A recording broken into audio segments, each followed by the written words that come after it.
I am.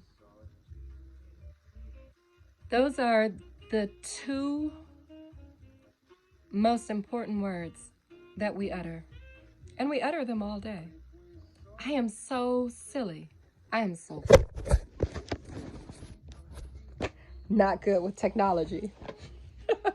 I am so fat. I'm so ugly. I have so many. And we don't realize that we're impressing ourselves. All of that negative self-talk that we get from our parents and our teachers and our friends inadvertently, because they mean the best for us, don't they? You'll never do that, but you'll be good at this. You're this, you're that. And we instill that inside of ourselves, but even more powerful but dangerous in the same token is the I ams that we direct towards ourselves. And what I'd like to say is do not allow a temporary situation, no matter how long that temporary seems, it's temporary situation, to define your actuality. And what does that mean? Even more so than a temporary situation, an identity. You don't look, I hope you don't look, at the garbage man and see a garbage man. You see a man whose job is to collect the garbage, the refuge, the waste collector, whatever he's called, that's his job. Then he goes home, and he's probably an exceptional husband, a great handyman, a nice person. And even if he's not still a garbage man. Our jobs do not define us. Our relationships should not define us. We define ourselves, and we must keep that in mind, that we define ourselves. So when I say, I am so stupid, then I can't be anything other than stupid. I can't help but continuously make the same mistakes because I somehow have told myself, I have impressed upon myself, I have convinced myself, especially over and over and over again with all that repetition, that I am in fact stupid, silly, foolish, clumsy, fat, dumb, bad in relationships, whatever. And what I say to you is, we need to change right now our self-talk. We need to change what we're saying to ourselves about ourselves. We need to change how we define ourselves. We need to change our I ams. Here's an example.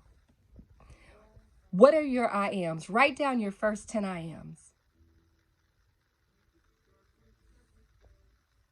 When people do that, when you ask them, who are you? The first thing they usually say is, well, I'm a wife, I'm a mother, I'm a teacher, I am.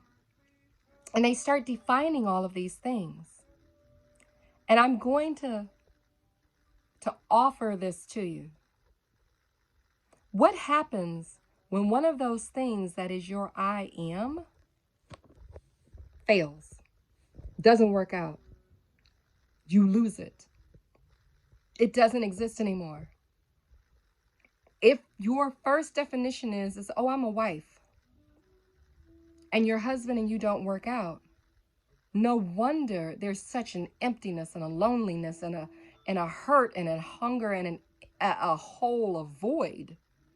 It's not just that you're missing that relationship. You have literally defined yourself by that relationship. You weren't a co-member of that. That literally was your definition of yourself. And when that doesn't work out, now you are a failure. You were married to, you were in a marriage, and hopefully you want it to be a good marriage. But if your definition of who and what you are is dependent upon that relationship, then no wonder that leaves us with such a void in our lives.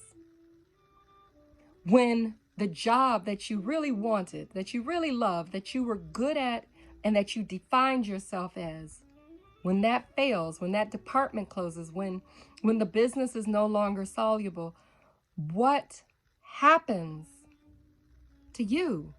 You go in a horrible depression. You still have the same sets of skills. You still have all of the information that you learned, all of the tenure there that you can pick up and transfer. But it's difficult. It's hard because you've defined yourself by that job in that position. And you wonder why no one else can hire you. Is it possible? Is it possible that you have so put out inside of yourself and inside of the entire universe that that's what you were and everything else is secondary? Nothing wants to be secondary. Nothing wants to think that you're just doing this because you got to have a job. So have you put into the universe the experience that, yeah, I just have to do something, but you know, I was so good at that. That's what I am. It's not what you are. You are a divine creation. You are a beautiful part of humanity. You are a necessary piece of the mechanism that's going around. You are wealthy in spirit and mind. You have so much to offer and so much to give if you would just allow yourself to be yourself. And I'm telling you guys this as much as I'm telling me. Because yes, I used to tell people when someone asked me, Stephanie, what do you like to do? And I would go, I don't know. I'm still trying to find that out. Why? I was a daughter. I was a sister. I was a wife. I was a mother. I did the things that those people wanted. I was so accustomed to not having what I wanted even being addressed that I just let it go. I didn't even bother trying to figure out what I liked because it didn't matter. It didn't matter. But you know what? It does matter.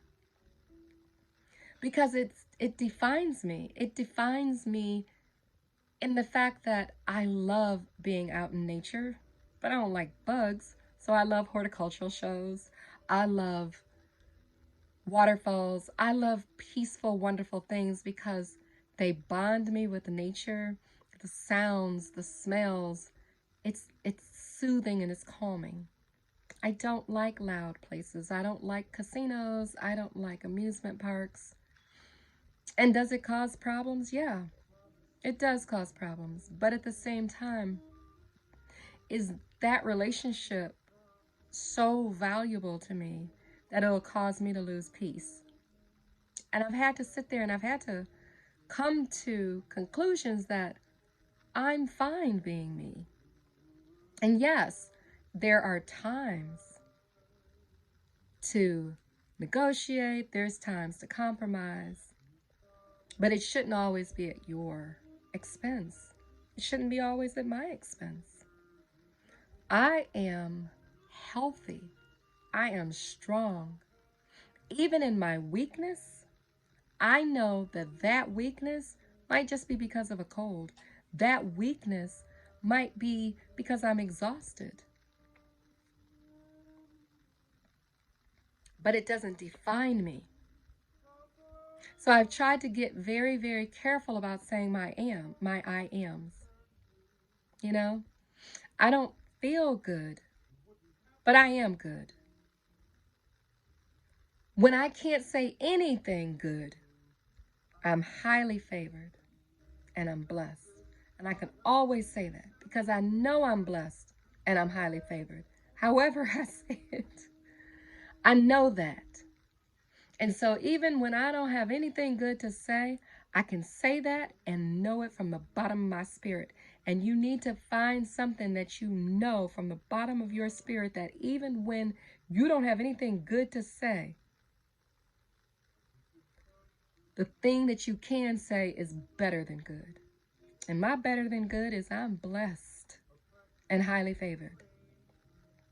I know that. I know who and what I am. And I'm learning to allow that person to come out. I'm ready to be the person I've always known was in there somewhere, but she was afraid. She was afraid of not having this friend and not having that relationship. She was afraid of her I ams being mocked, discarded, displaced. But we're all here to be our very best. And it wouldn't be a shame if the one thing that you have to say, if the one thing that I have to say, we're scared to say it. And somebody needed to hear it. So I'll leave you guys with this note. I am strong. I am full of fire, and I like it. And if I get too hot for you, just step back. It's okay. I'm not going to burn out, but I might get a little quieter and it might dim down a little bit. But I am good. I am super duper great. And you are.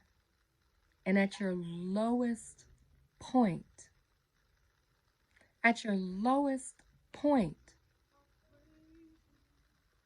know that you are okay. When it feels like it will never be okay, know that that's just a feeling. That the fact that things are not going wrong, right? The things are not going right. It's just that it's a fact, but it's not the truth. The truth is that you're fine. And if you can just look past that fact, then you'll see the truth. I have, on a daily basis, I speak with people who are in trouble. They're in trouble. Their bill is behind. They're losing something that's really important to them. And I say to them over and over again, well, we sent you this bill. We sent you an opportunity to try to make amends, to try to figure this out. And they're always like, I never open my mail. I never open my mail. And I understand that feeling. I understand the angst and the fear that what happens if I open it and there's nothing I can do about it? What happens if I open it and it's this number that's unfathomable to me? You know what I say to that? What happens if you open it and your solution is in there? What happens if you open it and you call the number and they can give you options? They can help you. That's been my problem, and that was my problem. And what I came to the conclusion is no. You can't tell me no if I don't ask, but you can't tell me yeah if I don't ask. And if I don't ask, I'll never get a yeah. If I don't open the mail, I'll never figure out what my options are. If I don't ask the question, I'll never know. And if I don't take the step, I can't go forward. So no matter how scary it looks, no matter how terrifying it is, your I am should be I am good. No matter how bad it is, your I am should be I'm standing. No matter how dark it seems, your I am is I am the light. Turn on the light. I promise you, whatever is in there, the light is bigger and badder, and it will scurry to the corner. And with the lights on, you can assess.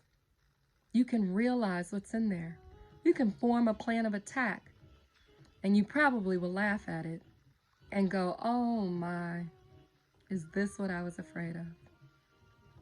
I'm so silly. I am good. And you can know in your heart you're good. And that I am good that you said to give yourself the courage to turn the light on is now an I am, because you know you are. And that's how you take a fact and you make it the truth. And you take that fact that it's dark in there and you see past that to the light. And that truth is that you are good and you are the light.